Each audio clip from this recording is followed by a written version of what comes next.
Excellent. Hi, and welcome to College Planning Untangled. You've got Kristen Clark and Bobby Hood, and we're here today to talk about picking the right major. Bobby, how are you doing today?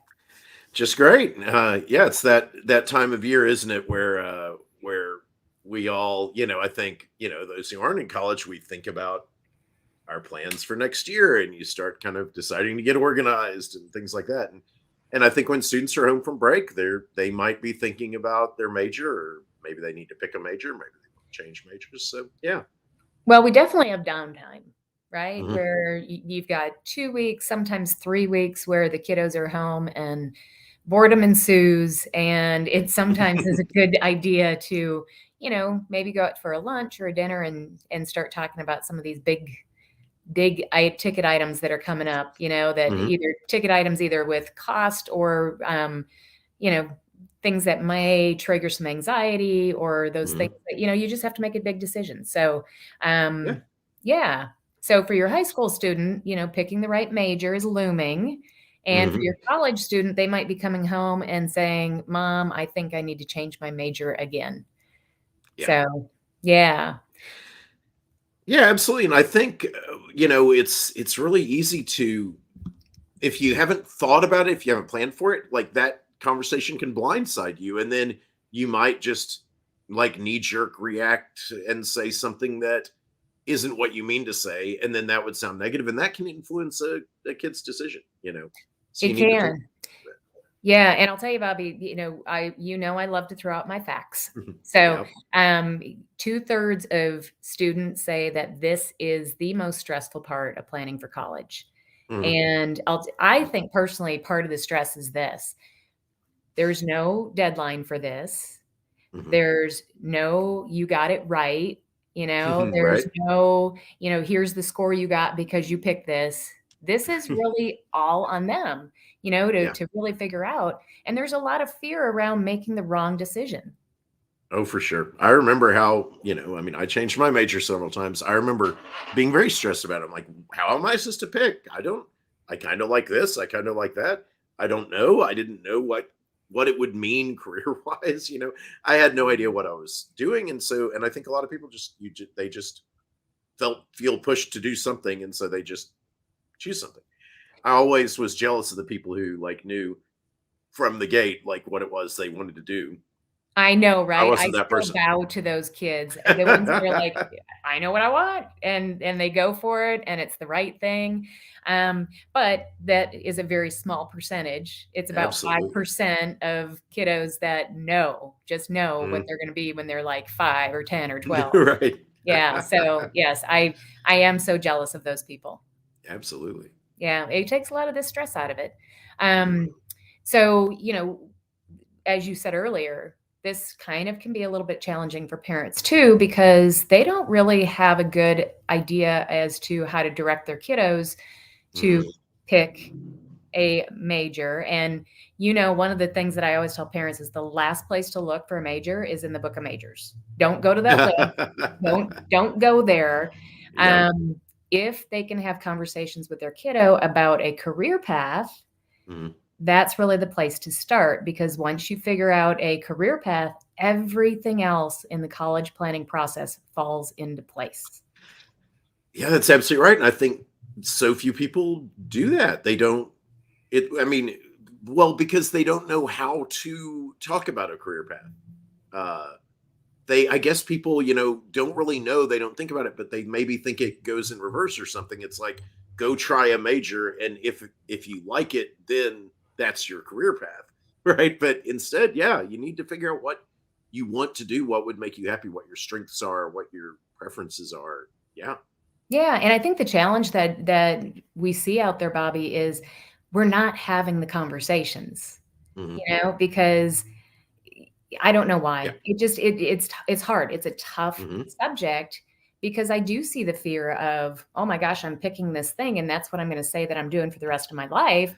Right. And the reality is that's really not true. We all Hmm. know career paths change. Yeah. You've changed your career path several times, Yeah. right? I used to run marketing departments, and now I work with students doing this work, help coaching them on figuring out a career path. Our lives change, they weave, we make Mhm. adjustments. So I think that if we can take some of that fear out, that's really important too, for not only the kids, but the parents, to say, you know what, this will all work out. We just need to talk through what you're Oh, interested absolutely. And I think this is really an interesting point because, if you think about it as about strengths leading into careers, which is what I know you help students do. If you think about focusing on your strengths, then my in. cat just Yeah. walked past. If you think about focusing on your strengths, then yeah, you might go end up in a career and it might be the right career for you for 5 years or 10 years. And then maybe another career would be right. Like people's career paths do change.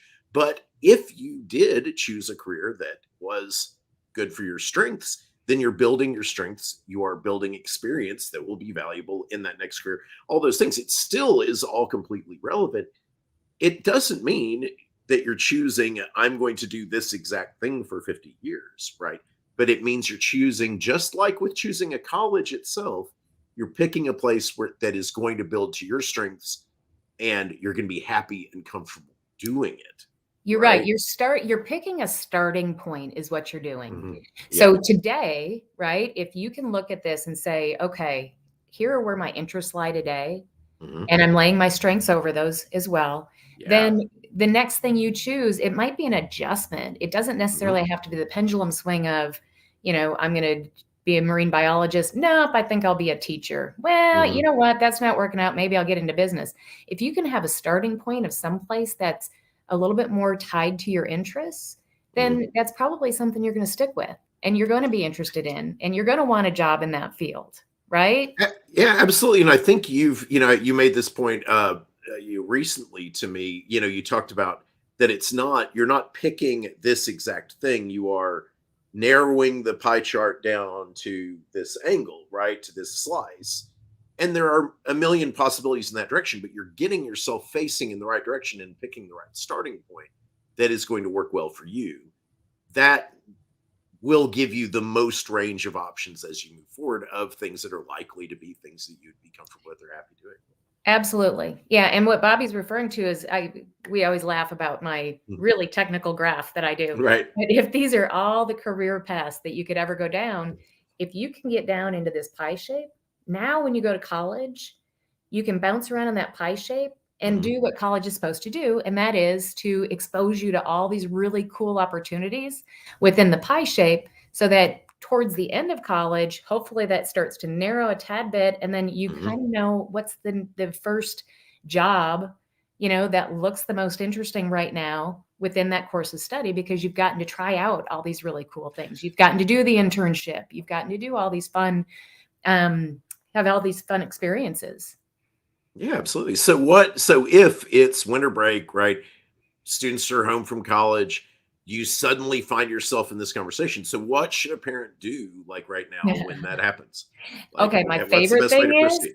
my favorite thing is don't try to fix it. Don't try to Mhm. tell them what to do. Guys, this is That's good. the biggest mistake all of us parents, including myself, want to do, because we've been helping these kids figure out problems forever, right? Mhm. And a lot of times we're busy and it's just easier to say, here's what I do. Yeah. I'm The very first thing you should do is take a step back. Don't say a word when they come to Mhm. you with ideas, or if you're asking them about ideas. And I'll give you my favorite 7 little word phrase that has gotten me out of a lot of trouble over the years. Mhm. And that is to say, that's really interesting. Tell me more.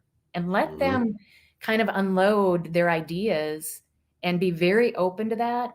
Another phrase, so you don't find yourself saying that one thing over and over, is is how can I support you in that? What would you like me Wow. to do for you? Would you like me to tell you my thoughts on it, or would you like to Mhm. continue to talk? I mean, it's all about pulling the ideas out of them, because Mhm. Bobby, here's the deal. When I have students in my class, I'm Mhm. telling you, within 45 minutes, they lean in. They always lean Mhm. in and they say, I do kind of have an idea. Oh, wow. And I'll tell you what, it's my first reaction that they're looking for. And it's Mhm. parents' first reaction that they're looking for. And Mhm. my reaction is always, "That's really cool. Tell me about that." And Mhm. I'll tell you what, their face just lights up because they're like, "Oh, okay, this is interesting," right? Yeah. I'm telling you that first reaction if a parent's like, "Why would you wanna be a park ranger?" Right. You know what I mean? And that's Yeah. beautiful. Well, see, and that's the thing because it can start with park ranger, but then you realize that there are an infinite number of careers in that direction that don't have to involve specifically living alone in a cabin in the woods all year, Right. right? But that get you all of the things that you loved about it, right? And so there is a career, and it might be that one, but but it's the direction. And so I think that's really great. I mean, I know this is the time, like when that conversation happens, you say those things that will avoid that initial accidental negative reaction where you could steer your child away from something literally by having a negative look on your face because they said it, right? I know where that Uh, yeah, yes, just yeah, the look, but you're right. but And, then after that, that's when I think, if you want to explore it more, you've got the access to, the tests to take, the conversations to have. I know you've got like a class coming up, right? That you people could put their students in. I've had students who've gone through it. It was very helpful for them. yes, because I have a lot of parents that don't feel like their kid is gonna open up to them. And hey, Right. well, there's so many of us in that boat. So, I mean, it's so Mhm. normal, right? That having somebody external from the family to Mhm. talk about this, because let's face it, you're not gonna be 35 years old and you're like, "Yeah, remember that time that you said you wanted to be a X?" You know, Mhm. it's a ear that, is gonna be open and let them explore a little bit. And for parents, I would tell you, don't worry, these kids will talk themselves out of anything that doesn't make sense. So do not Right. worry about that part. Don't Yeah. worry. They just need Right, to just say saying it it out out loud. loud may be what they need to do, absolutely, because otherwise they're gonna sit there and they'll never move past it being an idea, and they'll never think through the positives and negatives.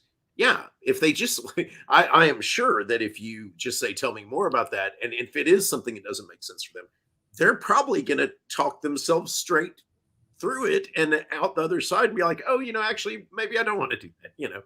But Yep. as long as you don't but if you press them, you're like, "You are not allowed to do that," then they're gonna wanna do it more than ever, right? Oh, for sure. Uh, I'm yeah. the kid that dug her heels in on lots of topics. I get it. Yep. Yeah. Oh, yeah.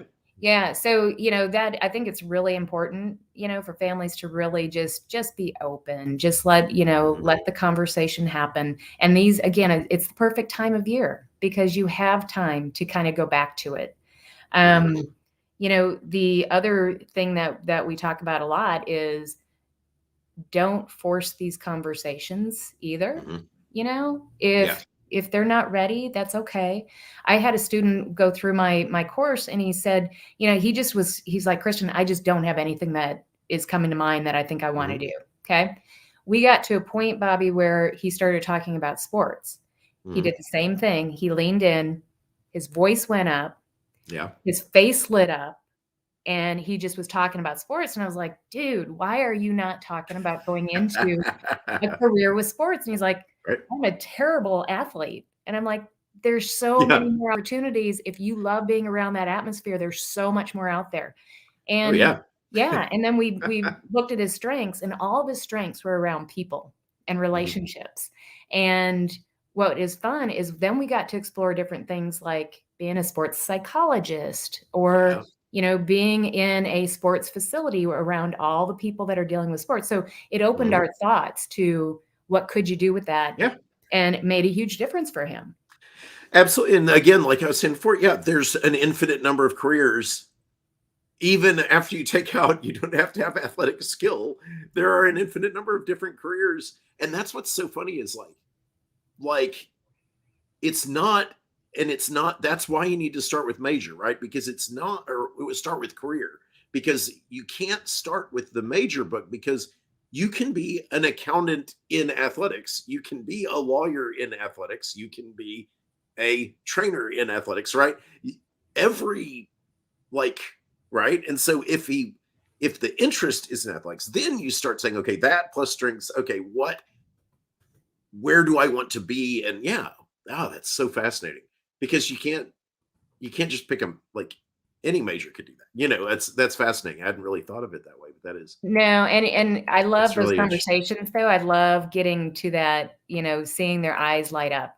And I Yeah. talk about this a lot is for parents, when you see their eyes shine Mhm. when they're talking That's about it. something, that's a big, big indication that they're talking about something that they truly love Yeah. and tap into that.